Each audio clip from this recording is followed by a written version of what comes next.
বন্ধুরা, আজকের এই মুভিটা একটা সত্য ঘটনার উপর বানানো হয়েছে। একটা মেয়ে যার কিনা স্বপ্ন ছিল তার মায়ের জন্য একটা ঘর কিনবে, কিন্তু সে ভুট্টা বিক্রি করে তো সেটা করতে পারবে না। কিন্তু একদিন সে তার স্বপ্ন পূরণ করেছিল। কিভাবে, এই সব কিছুই দেখব পুরো ভিডিওতে। সালটা ছিল 2007। উগান্ডা দেশের ক্যাটোয়ে নামের একটা গ্রামকে দেখানো হয়। সেখানে ফিউনা নামের এক 10 বছরের মেয়েকে দেখা যায়। ফিউনা ছোটবেলা থেকেই এই গ্রামে থাকে। একদিন যখন ফিউনা পানি আনছিল, তখন সে স্কুলে যাওয়া কিছু ছেলে মেয়েকে দেখে। তার থেকেও সেই ইউনিফর্ম পরার ইচ্ছা আছে, কিন্তু সে তার পেট ভরবে না সেই ইউনিফর্মকে পরবে। তার থেকে শুধু দুটো রাস্তা খোলা আছে। সে প্রথম রাস্তাটাকে বেছে নেয় এবং তার এই ইউনিফর্ম পরার ইচ্ছাই থেকে যায়। এরপর ফিউনা সেই ঘরে এসে যায়, যে ঘরে তার মা, যার নাম নাকু তাদের ভাগের ভুট্টাগুলো তাদের দিবে। সাথে তাদের বকাও দেয় যে আজ তাদের 5টা ভুট্টা বেচতেই হবে, যে করেই হোক, না হলে সে তাদের ঘরে আসতে দিবে না। একদিন ফিউনার বড় বোন, যার নাম নাইট, তার বয়ফ্রেন্ড আসে। কিন্তু এসব ফিউনার মায়ের একদম পছন্দ নয়, কিন্তু নাইট ছেলেটাকে পছন্দ করে। এরপর দেখা যায় রবার্ট নামের এক ছেলেকে, যে কিনা একজন ফুটবল কোচ। রবার্ট এই বস্তির বাচ্চাদের ফুটবল খেলা শেখায়। রবার্টের ইচ্ছা ছিল একজন বড় কোচ হওয়া, কিন্তু ভালো ফ্যামিলি থেকে না হওয়ার কারণে সে রিজেক্ট হয়ে যায়। কিন্তু সে ভেবে রেখেছে সে বস্তির বাচ্চাদের ভালো ফুটবল প্লেয়ার তৈরি করবে। এরপর দেখি সে বেঞ্চে বসা বাচ্চাদের বলে, তোমরাও যাও ফুটবল খেলো। কিন্তু বাচ্চারা এটা বলে মানা করে দেয় যে তাদের মা এই খেলাটা খেলতে মানা করে, কারণ এতে তাদের পায়ে গুরুতর আঘাত পাবে এবং তাদের কাছে এত টাকাও নেই যে তারা পায়ের চিকিৎসা করবে। এখন রবার্ট তাদের কথা শুনে খুব দুঃখী হয়। সেজন্য সে তাদের একটা বুদ্ধি দেয়। সে বলে, তাহলে তোমরা চেস অর্থাৎ দাবা খেলা খেলবে। সেখানে তোমরা ব্যথা পাবে না এবং এতে তোমাদের বুদ্ধিও বাড়বে। বাচ্চারা ভাবনায় পড়ে যায় যে এমনও কোনো গেম আছে। রবার্ট অতীতের একটা ঘটনা বলে। সে বলে সে একজন অনাথ, তার থেকে নিজের কলেজের ফি ভরার টাকা ছিল না। সেজন্য সে একদিন বড়লোক ছেলেদের সাথে চেস খেলে এবং সে তাদের খেলা জিতে যায় এবং সেখান থেকে যে টাকাগুলো সে পায় সেগুলো দিয়ে তার ফিসের টাকা হয়ে যায়। এখন বাচ্চাদের ইচ্ছা জাগতে থাকে, তারা এই খেলাটাকে খেলার জন্য রাজি হয়। কিছুদিন পর রায়ান তার কাজ বারবার জলদি সম্পূর্ণ করে কোথাও চলে যায়। ফিউনা এটা দেখে ভেবে রাখে যে আজ তার পিছু নিয়ে দেখবে সে কোথায় যায়। সেজন্য সে তার পিছু নিয়ে যায় যেখানে রবার্ট বস্তির বাচ্চাদের দাবা খেলা শেখাচ্ছে। ফিউনা সেখানে সব বাচ্চাদের অনেক আনন্দ দেখতে পায়। তারা সেখানে কিছু খাবারও পায়। রবার্ট ফিউনাকে দেখে ফেলে এবং তাকে ভেতরে আসার জন্য বলে, কিন্তু কিছু বাচ্চা সেখানে তাকে নিয়ে মজা করে, কেননা তার শরীর থেকে ঘামের গন্ধ আসছে। এগুলো শুনে ফিউনা খুব দুঃখ পায়, কিন্তু রবার্টের জন্য সব বাচ্চারা সমান। সেজন্য সে তাকেও খাবার দেয় এবং ফিউনাও খাবারগুলো খেয়ে খুব খুশি হয়, কারণ সে এত ভালো খাবার অনেকদিন পর খাচ্ছে। এরপর রবার্ট তাকে গ্লোরিয়া মেয়ের পাশে বসিয়ে দেয়, যে ফিউনাকে চেস খেলার বেসিক শিখিয়ে দেবে। সময় যত গড়াতে থাকে তত ফিউনা এই খেলার প্রতি আকর্ষণ জাগতে শুরু করে। পরের দিন সে দাবা খেলার শেখার জন্য ভালোভাবে গোসল করে আসে, যেন আজ তার থেকে কোনো ঘামের গন্ধ বের না হয়। তারপর ফিউনা সেই জায়গায় যায় যে জায়গায় ধীরে ধীরে চেস খেলা শিখতে থাকে। সে সব চালগুলোকে ভালোভাবে শিখতে থাকে এবং তার থেকে এই খেলাটায় খুব মজা লাগে। আর যে জিনিসটা আমরা খুশিতে শিখি সেটা আমরা কোনোদিন ভুলি না। এরপর দেখা যায় ফিউনা তাদের ঘরের পেছনের রায়ানের সঙ্গে একটা চেস খেলার বোর্ড বানিয়ে নেয়, যেখানে তারা বোতলের ঢাকনা দিয়ে কাজ চালায়। এখন দুজন থেকে খেলাটায় মজা আসছিল, কিন্তু ফিউনা এই খেলায় বেশি ঢুকে পড়তে থাকে। তার ভেতর একটা ইচ্ছা শক্তি আছে। সে কিছুদিনের মধ্যে এমন এমন চাল শিখে ফেলে যেগুলো কিনা সেখানের বাচ্চাগুলো এখনো শেখেনি। এদিকে রবার্টকে দেখা যায় তার কাছে একটা ইঞ্জিনিয়ারের চাকরি আসে, কিন্তু সেটা কারো কথায় রবার্টকে দেওয়া হয় না। সেটার জন্য রবার্ট খুব দুঃখ পায়। রবার্টের ওয়াইফ একজন স্কুল টিচার। কিছুদিন আগে তাদের একটি মেয়ে হয়েছে, যার কারণে তারা খুব খুশি। কিন্তু তাদের দুজনের নিজেদের ঘর চালানো খুব কষ্টকর হয়ে পড়ছে। হয়তো তাদের ভাগ্যে অন্য কিছু লেখা আছে। একদিন রবার্ট ফিউনার চালগুলোকে দেখে অবাক হয়ে যায়, কারণ সেগুলো তো তাকে কখনো শেখানো হয়নি। সেগুলো কিভাবে জানলো?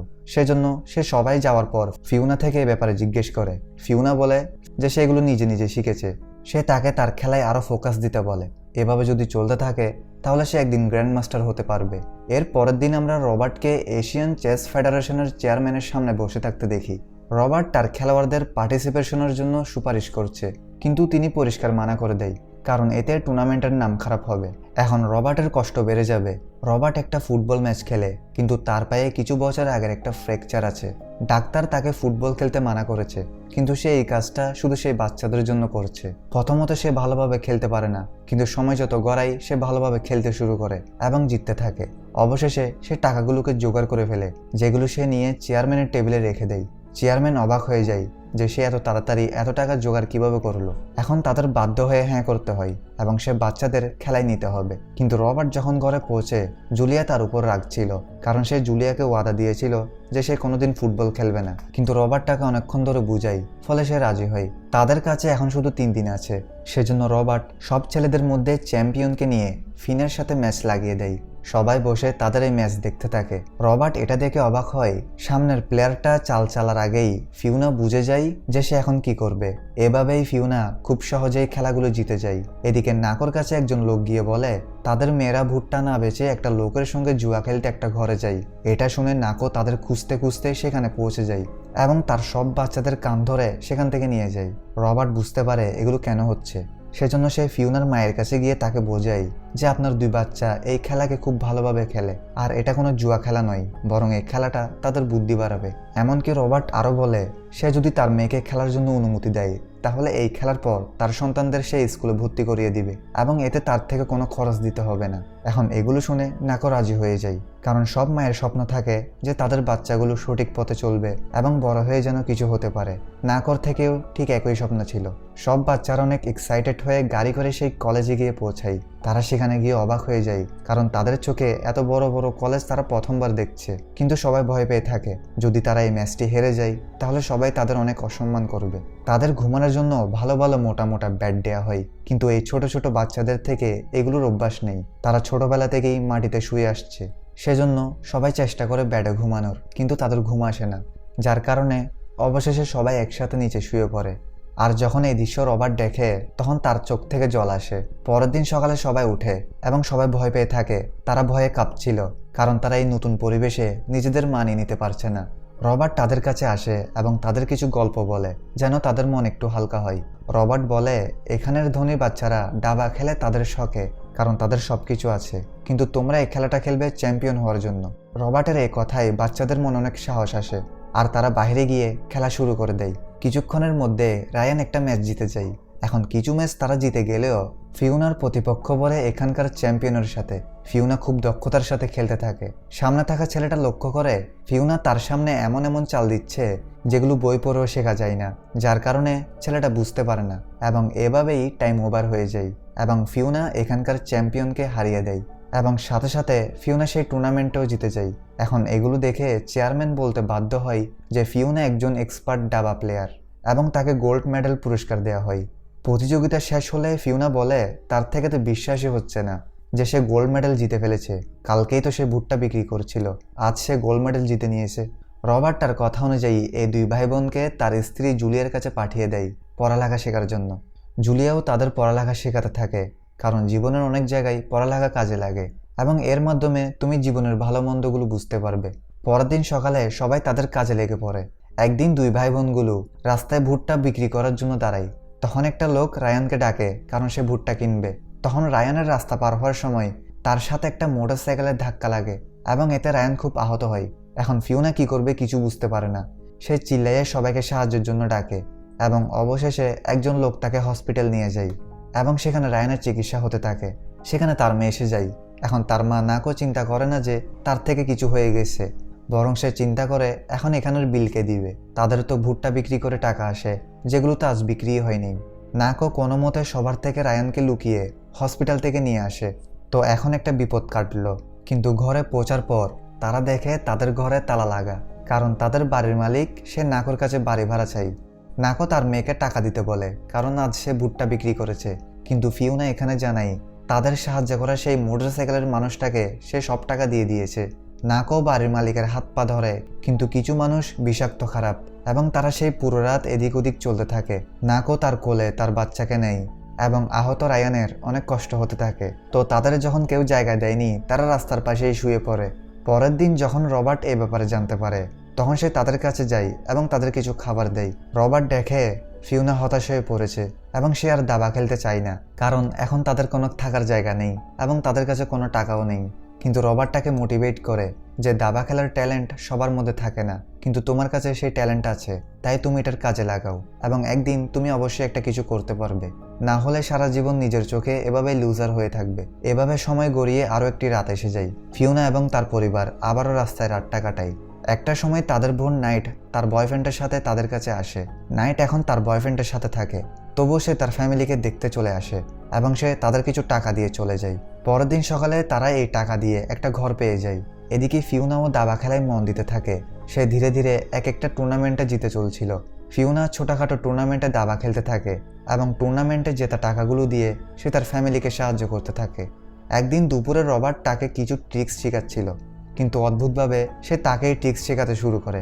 এমনকি সে দাবা খেলার সময় সে 8টি চাল অ্যাডভান্সভাবে ভেবে নেয় এবং সে রবার্টকে হারিয়ে দেয়। জি হ্যাঁ, এখন রবার্ট এগুলো দেখে অবাক হয়ে যায়। এখন রবার্ট ভেবে নেয় সে তাকে ইন্টারন্যাশনালে খেলাবে যে করেই হোক, কারণ সে ফিওনাকে যেরকম ভেবেছিল সে তার থেকেও ট্যালেন্টেড। এখন রবার্ট সুদানে আয়োজিত দাবা প্রতিযোগিতায় তাদের নাম পাঠিয়ে দেয়। একদিন যখন সে অফিসে থাকে তখন তার কাছে একটা কল আসে এবং রবার্টকে জানানো হয় সুদানে আয়োজিত সেই দাবা খেলায় তার 3জন প্লেয়ারকে সেখানে সিলেক্টেড করা হয়েছে, যেখানে ফিওনাও রয়েছে। রবার্ট এতে খুব খুশি হয়। এখন এই খবরটা সে নাকোকে বলে এবং তাকে ওয়াদা করে যখন তারা সেখান থেকে দেশে আসবে তখন ফিওনা আর রায়ানকে তার স্ত্রীর স্কুলে অ্যাডমিশন দিয়ে দিবে। নাকো এতে রাজি হয়ে যায়। পরের দিন সকালে রবার্ট বাচ্চাদের নিয়ে যাত্রা শুরু করে। এখন এই 3জন বাচ্চাগুলো জীবনে প্রথমবার প্লেনে ওঠে, যেটা তাদের থেকে অনেক পছন্দ হয়, কিন্তু ভয়ও হতে থাকে। এখন তাদের সেখানে পৌঁছে 3 রাউন্ড খেলতে হবে, যেখানে তাদের প্রতিপক্ষ হবে এক্সপার্টরা। ফিওনা এখানে বুঝতে পারে কেউ যদি ভালো দাবা খেলা খেলতে পারে তাহলে তাকে সরকার থেকে অনেক টাকার স্কলারশিপ দেওয়া হবে। প্রথম রাউন্ডে এরা হেরে যায়, কিন্তু পরের 2টা রাউন্ডে তারা খুব সহজেই জিতে যায়, যার ফলে তাদের ট্রফি দিয়ে ফেলা হয়। এখন এই নিউজটা পুরো উগান্ডায় দেখানো হয় এবং টিভিতে ফিওনাকেও দেখানো হয়। এতে পুরো উগান্ডায় তারা ফেমাস হয়ে যায়। তাদের সেখানে 5 স্টার হোটেলে থাকার সুযোগ হয়। এরপর ফিওনা যখন ঘরে ফিরে সে বাড়ির একটা কাজও করে না। এক কথায় বলতে গেলে সে নিজেকে ধনী পরিবারের মেয়ে ভাবতে থাকে এবং এতে তার থেকে অহংকার আসতে শুরু করে। নাকো এই ব্যাপারগুলো দেখে রবার্টকে ডাকে এবং বলে ফিওনা সুদান থেকে আসার পর ঘরের একটা কাজ করছে না এবং তার কথাও শুনছে না। রবার্ট তার এই কথাগুলো বুঝতে পারে। একদিন ফিওনা সে ঘরটাতে চলে যায় যেখানে তাদের দাবা খেলা শেখানো হয়েছিল, আর এবার সে রবার্টকে বলে তার উচিত রাশিয়ার সবচেয়ে বড় দাবা খেলা প্রতিযোগিতায় অংশগ্রহণ করা। এখন এই কথা শুনে রবার্ট বুঝতে পারে ফিওনার মা সত্যি বলেছিল, কিন্তু রবার্ট তাকে মানা করে না। এরপর একদিন উগান্ডার পক্ষ থেকে তাকে রাশিয়া পাঠানো হয়। যাওয়ার সময় রবার্ট তাকে বলে তোমার থেকে টাকার কথা না ভাবা উচিত, তোমার শুধু খেলাটা ন্যাচারালি খেলতে হবে এবং প্রতিপক্ষকে হারাতে হবে। এখন খেলা শুরু হলে ফিওনা খুব জলদি করে তার চালগুলো দিতে শুরু করে এবং এতে সে খেলাটাই হেরে যায়। এখানে তার থেকে প্রথমবার হেরে যাওয়ার ব্যথা হয় এবং সে বাইরে গিয়ে কাঁদতে থাকে। সে রবার্টকে বলে হয়তো সে এই খেলায় এক্সপার্ট নয়, কিন্তু রবার্ট তাকে বোঝায় খেলার মধ্যে হার জিত আছে, তোমার মনে সাহস রাখতে হবে এবং যে ভুলগুলো করেছো সেখান থেকে শিক্ষা নিতে হবে। এখন সে আবার ঘরে ফিরে আসে এবং ঘরের কাজে লেগে পড়ে, কিন্তু এখন এলাকার লোকেরা তাকে দেখলে মোটিভেট করে এবং ভালো ভালো কথা বলে, যেগুলো শুনে ফিওনা খুব খুশি হয়। একদিন পুরো উগান্ডায় বন্যা চলে আসে। প্রচুর বৃষ্টিতে সব জায়গায় পানি উঠে যায় এবং এই বন্যায় ফিওনাদের ঘরে পানি এসে যায়। দেখা যায় ফিওনার ছোট ভাই একটা রশি ধরে আছে, না হলে সে আগেই পানির সাথে চলে যেত। এখন বৃষ্টি থামার পর যখন তার মা ঘরে আসে তখন তাড়াতাড়ি তাকে কোলে তুলে নেয়। বন্যার কারণে তাদের ঘরের সব জিনিসপত্র নষ্ট হয়ে যায়। ফিওনার পরিবার রবার্টের ঘরে আশ্রয় নেয়। এরপর জুলিয়া রবার্টকে চুপচাপ দাঁড়িয়ে থাকতে দেখে। জুলিয়া তাকে জিজ্ঞেস করে কি হয়েছে, তোমাকে তো পেরেশান লাগছে কেন? সে বলে তাকে সরকার একটা চাকরির অফার দিয়েছিল, কিন্তু সে ছোট বাচ্চাগুলোর কথা ভেবে চাকরির জন্য মানা করে দেয়। জুলিয়া প্রথমে তো চুপ থাকে, পরে জুলিয়া রবার্টের ছোট বাচ্চাদের প্রতি ভালোবাসা দেখে তারা এই সিদ্ধান্তে রাজি হয়। এদিকে ফিওনার পরিবার তাদের আগের বাসায় ফিরে যায়, কিন্তু ফিওনা রবার্টের কাছে থেকে যায়। সে শুধু নিজের খেলায় উন্নতি করতে চায়। একদিন যখন ফিওনা রবার্টের সাথে খেলছিল তখন রবার্ট বলে কিছুদিনের মধ্যে একটা দাবা প্রতিযোগিতা আসতে চলেছে, যেখানে অনেক বড় বড় গ্র্যান্ডমাস্টাররা আসবে, তোমার সেখানে যাওয়া উচিত, কিন্তু তার প্রথমে তুমি তোমার মায়ের সাথে দেখা করো, তিনি তো তোমার একজন মা। ফিওনা তার কথা বুঝতে পারে, সেজন্য সে পরের দিন তার মায়ের সাথে দেখা করতে যায়, যেখানে তার মা রোদে বসে ভুট্টা বিক্রি করছে। এখন ফিওনাকে দেখে তার মা নাকর সকল কষ্ট দূর হয়ে যায়। তখনই সে সেখানে রবার্টকে দেখে এবং তাকে ফিরতে কিছু ভুট্টা দেয় এবং তার শুক্রিয়া জানায়, কারণ সে তার মায়ের এতদিন খেয়াল রেখেছে। এখন 2 দিন পর সে চ্যাম্পিয়নশিপ ম্যাচটা এসে যায়, যেখানে ফিওনা খেলবে। ফিওনার প্রতিপক্ষ পড়ে যায় সব থেকে ভালো দাবা প্লেয়ারের সাথে, কিন্তু দেখা যায় ফিওনা প্রতিপক্ষ থেকে দুর্বল, সে ধীরে ধীরে হেরে যাচ্ছে। রবার্ট যখন এটা দেখে সে তাকে সাহস যোগায় এবং বলে তোমার থেকে ভাবতে হবে, তুমি এই জায়গায় আছো, নিজের মন এখানে দাও এবং আগের ভুলটা করো না। এখন ফিওনা মন দিয়ে দাবা খেলতে থাকে। এখন সে ঠিক আগের মতোই দক্ষতার সাথে খেলতে থাকে। সে এমন কিছু চাল চালা শুরু করে দেয় যেগুলো প্রতিপক্ষ প্লেয়ারটার মাথায় আসে না। ফিওনা প্রথম থেকে বুঝতে পারছে যে প্রতিপক্ষ এখন কোন চাল চালবে, সে তার মাথায় এগুলো ক্যালকুলেট করে খেলতে থাকে, যার ফলে সে খুব সহজে এই খেলাটাই জিতে যায়। এখন সে শুধু একাই জিতেনি, বরং এটা তার কোচ, তার পরিবার এবং তার পুরো বস্তির জিত ছিল।